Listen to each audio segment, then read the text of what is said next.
दोस्तों, आज मैं सुनाऊंगा Anurag Agarwal kidnapping and murder case के बारे में। ये केस है 1988 कोलकाता का। एक ऐसी सनसनीखेज वारदात है जो पूरे कलकत्ते को हिला दिया था। इस केस में लाश मिली नहीं थी, लेकिन फिर भी पुलिस अपनी तरफ से केस को सॉल्व किया, इस अंजाम तक पहुंच गया और जितने भी कातिल थे सबको उम्र कैद की सज़ा दिलाई थी। दोस्तों, शुरू करते हैं। Gulmohar mansion, flat number 43, 5th floor, 6 Middleton row, Kolkata. यहाँ पे रहते थे देवीलाल जी थे चीफ एडमिनिस्ट्रेटर फ्रेंच मोटर्स के, और उनके 2 बेटे शैलेंद्र लाल और मुरारी लाल। ये दोनों गोरखपुर में रहते थे और वहाँ पे अपनी फैमिली बिजनेस, इलेक्ट्रिकल गुड्स की फैमिली बिजनेस संभालते थे। शैलेंद्र लाल, इनकी 2 बेटियाँ और 1 बेटा का नाम अनुराग, और घर में उसको मालतू करके पुकारते थे। वो दादाजी का बहुत ही लाडला थे। दादाजी, उनके फादर यानी शैलेंद्र लाल कई बार कोशिश की कि गोरखपुर में चलो, वहाँ पे दाखिला दिलाता हूँ, वहाँ पर पढ़ना, लेकिन अनुराग कोलकाता छोड़ के जाने वाला नहीं था। और उसके इस फैसले से उसके दादाजी काफ़ी खुश थे, क्योंकि वो उसका लाडला था और नाती को साथ पाके बहुत ही खुश थे। अब सितंबर आखिर में 1988 में देवीलाल यात्रा में निकलते हैं और फिर शैलेंद्र लाल उनकी बेटियों को लेके आते हैं, कोलकाता आते हैं। बेटी संगीता और पूजा, उस वक्त पूजा हॉलीडे चल रही थी,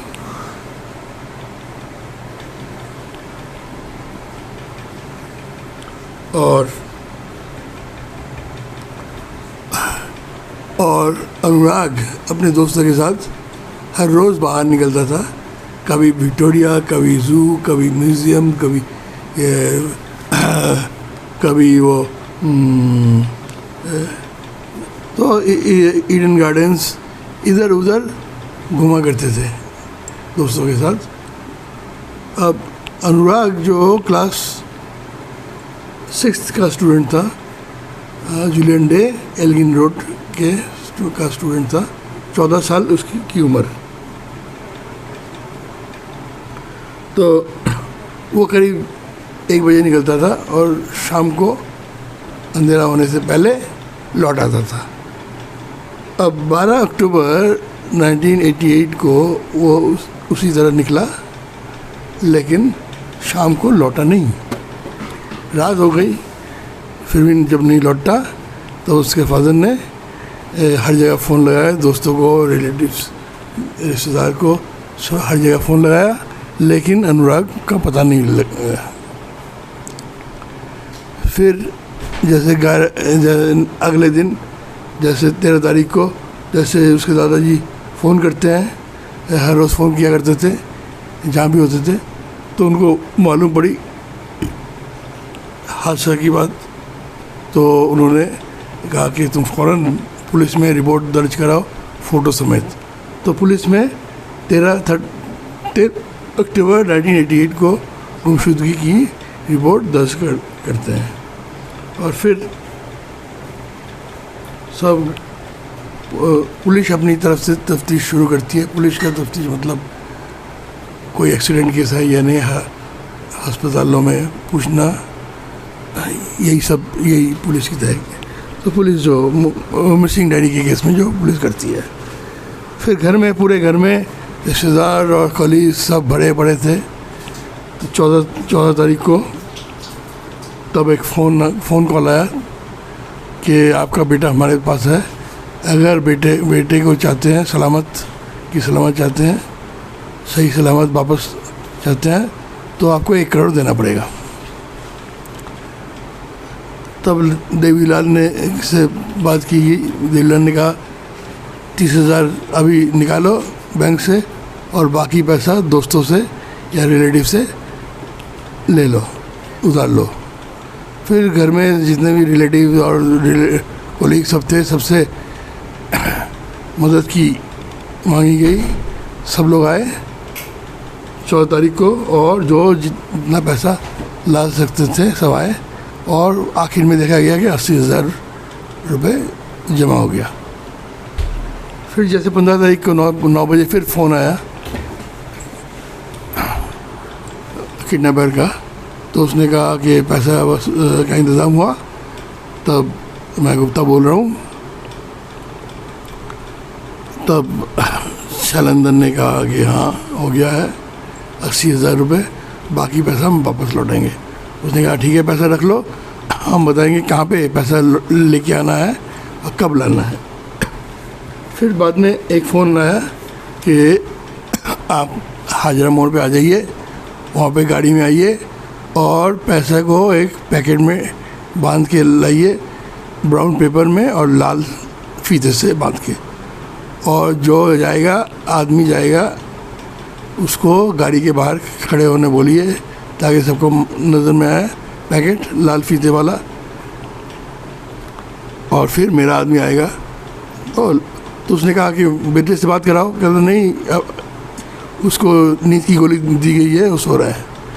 तो कहता ठीक है, अच्छा आपको मालूम कैसे पड़ेगा कि बेटा मेरे पास कैसे है? ठीक है, बेटे के जो रिस्ट वॉच है वो मैं भेजता हूँ अपने आदमी के साथ, वो आपको दे देगा और आप उसको पैकेट दे दीजिए। तो फिर उन्होंने अपना ड्राइवर भुवन शर्मा और दीनदयाल उपाध्याय, उनका आदमी, वफादार आदमी, उसके ज़रिए पैसा भेजा गया पैकेट में बांध के। फिर जैसे ही हाजरा मोड़ में आए, 5:20 का टाइम है, ऐन वक्त पे वो खड़ा हो गया गाड़ी के बाहर। फिर गाड़ी में अंदर जाके बैठ गया।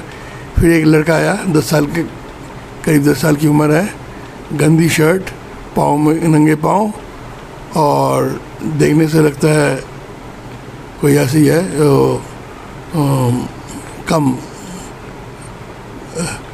कम तख्ते के आदमी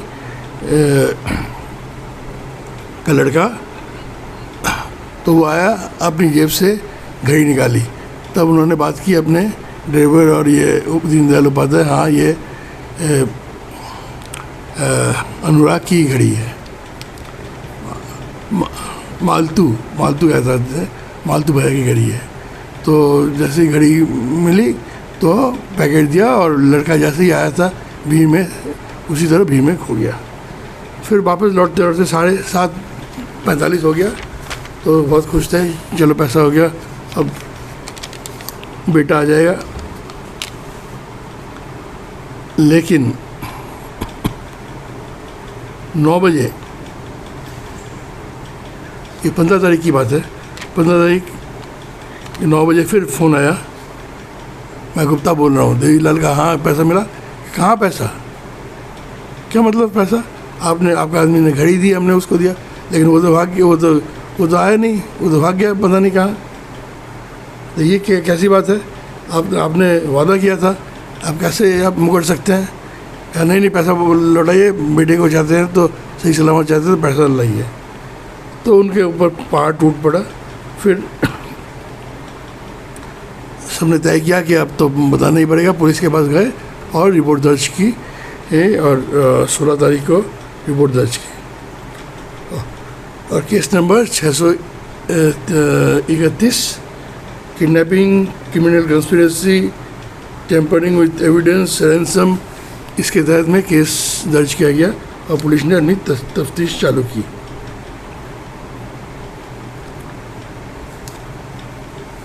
दोस्तों, उस ज़माना था 1988, तब टीवी में चित्रहार एक आजकल की तरह 24 घंटे की सैकड़ों चैनल नहीं थे। एक हम लोग चैनल सीरियल चालू हुआ था और लोग इंतज़ार करते थे, चित्रहार का इंतज़ार करते थे हफ्ते भर। और हम लोग एक था जिसके आखिर में अशोक कुमार छन पकैया उनका होता था कमेंट। उसके बाद आया था बुनियाद। ये सब देख के यही सब अपना बेटा अनुराग, जो 1974 में जिसका पैदाइश था, वो बहुत ही उसको सनक सवार हो गया था कि टीवी सीरियल में एक्टिंग करनी है। वो घंटों वो डायलॉग याद करता था आईना के सामने, और उसको एक्टिंग का जुनून सवार हो गया था। आप लोग सोच रहे होंगे ये मैं क्यों बता रहा हूँ, ये क्योंकि इसी एक्टिंग के सनक जुनून की वजह से आज ये अनुराग अपनी जान से हाथ धो बैठे। तो दोस्तों, ये 15 अक्टूबर पैसा एक्सचेंज होता है, लेकिन फिर वो पैसा मांगते रहते हैं। आप पैसा लौटाया नहीं। फिर जब पुलिस में रिपोर्ट की गई, पुलिस आती है और फिर इंतज़ार करती है फिरौती वाला किडनैपर का फ़ोन का। फिर फ़ोन आता है 17 अक्टूबर को फिर फ़ोन आता है। अब वो कहता है ठीक है, हम आपके बेटे को और नहीं रख सकते, आप 20,000 में, वो 20,000 में उधर है, 20,000 दीजिए, हम तो आपके बेटे को छोड़ देंगे। फिर बार्गेनिंग होती रही, फिर 5,000 में तय हो गया। पुलिस ने कहा ठीक है, आप तय कीजिए। पैकेट बने और पैकेट के अंदर भूसा डाल, पेपर रद्दी डाल के पैकेट बनाइए और लेके जाइए, जहाँ कह रहा है वहाँ पर लेके जाइए। तो वो कहता है, वो तय होता है कि कालीघाट मंदिर के पीछे जो कचरा डालने की जगह है वहाँ पे रखने की बात की गई। उसने कहा कि 10:25 में आप आइए, आप वो पैकेट रखिए और आपको बेटा मिल जाएगा। तो उसने कहा, उन्होंने कहा कि सरेंद्र ने बेटे से बात कराइए। कह रहा नहीं, पहले पैसे फिर बाद में बेटा। फिर 17 तारीख को जैसे वो लोग पैसा लेके गए कालीघाट मंदिर के पीछे, तब जो किडनैपर था जिसका नाम देवाशीष था, वो आया, आके पैकेट इधर उधर देख के पैकेट उठाया। पुलिस प्लेन क्लॉथ में थी, प्लेन सादा ड्रेस में। पुलिस जाके उसको दबोच लिया कलर से। कहा आप गुप्ता हो? कहता कौन गुप्ता? फिर कहता सीधा पूछता है अनुराग किधर है? फिर कहता कौन अनुराग? अब एक जोर का थप्पड़ पुलिस ने मारा, और पुलिस का थप्पड़ आपको मालूम है, क्योंकि देवाशीष वो तो क्रिमिनल नहीं था, तो वो टूट पड़ा। तो कहता सर मैं बताता हूँ, अनुराग को हमने मार डाला, लेकिन मैं नहीं था, मेरे साथ और 4 और थे। 4 और कौन थे भाई? तो बिजन था, बिजन बड़ुआ था, और पल्लव मुखर्जी, और अशोक राय उर्फ भोदा, और गोपाल सरकार। ये बाकी 4 लोग थे। तो हमने उसको मार डाला है। और लाश किधर है? लाश तो मिलेगी नहीं, क्योंकि हमने उसको हुगली नदी में बहा दिया है। दोस्तों, फिर चार्जशीट हुआ इन 5 मुजिम के, और सब पकड़े गए। चार्जशीट हुआ और केस चला। केस का फैसला 14 दिसंबर 1991 में केस ने अपना फैसला सुनाया। कोर्ट ने उम्र कैद की सज़ा। और दोस्तों,